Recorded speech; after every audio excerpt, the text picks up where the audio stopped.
Mga karobi, magandang araw. Napaisip lang ako, no, kung sa panahon ngayon, no, alam mo yun, mataas ang gasolina. Tapos alam mo yun, syempre dahil mataas ang gasolina, lahat ng tao gusto magmotor na lang.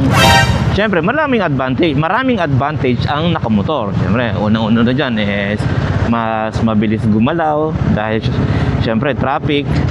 Pangalawa, mas matipid sa gasolina, ano.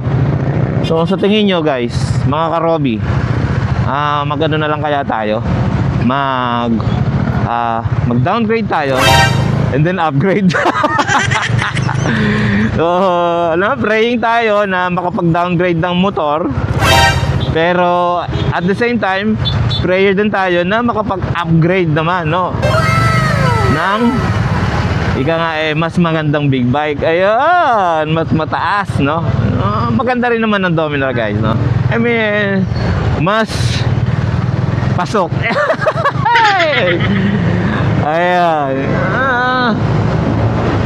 Kasi kung takbo mo lang naman araw-araw, kasi syempre daily riding naman tayo mga karobi, papasok at saka pauwi. So bakit iniisip ko magano na lang ako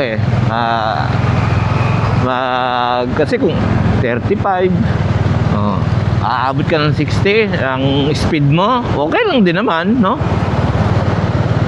Pero kasi sa totoo lang, hindi ko alam guys kung gaano tumatakbo ng kilometer per hour yung gas ninyo, no? Kung gaano maabot. Kasi for me, ang gasolina ko kasi is 28 to 31. Just sa context, kaya ganun lang, no? Bihira lang naman kasi ako nandito sa Quezon City. Pero kung daily mula Valenzuela hanggang Parañaque, Parañaque na Soler, it's about 21 to 22 kilometers, no? So ngayon maabot ako ng 28 to 31 kilometer per liter. Yan po yung average ko, or yan yung reading ng aking gasolina. So umaabot po yung full tank ng Dominar ko na halos Monday to Friday. Yan, Monday to Friday na po yun. Ang full tank ko dati is 400 plus lang, 460 ganyan. Ngayon maabot na ng full tank ko ng 600. I don't know lang kung meron, kasi ako nakita ang pinaka same ng takbo or ng kilometer per liter na pagdating sa scooter ay, kung hindi po ako nagkakamali, ay ang Honda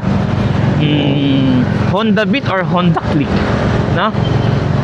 Sila po yung isa sa matipid, pero meron nagsasabi na okay dito yung Bergman, no? Tama po ba yung pronounce ko? Ayun, so ayun mga karobi, let me know in the comment, should I go down, downgrade para sa daily ko, and then of course still praying tayo na for upgrade naman ng bagong big bike. Ayan. So let me know in the comment, what do you think guys? Alright, thank you and ride safe palagi mga karobi.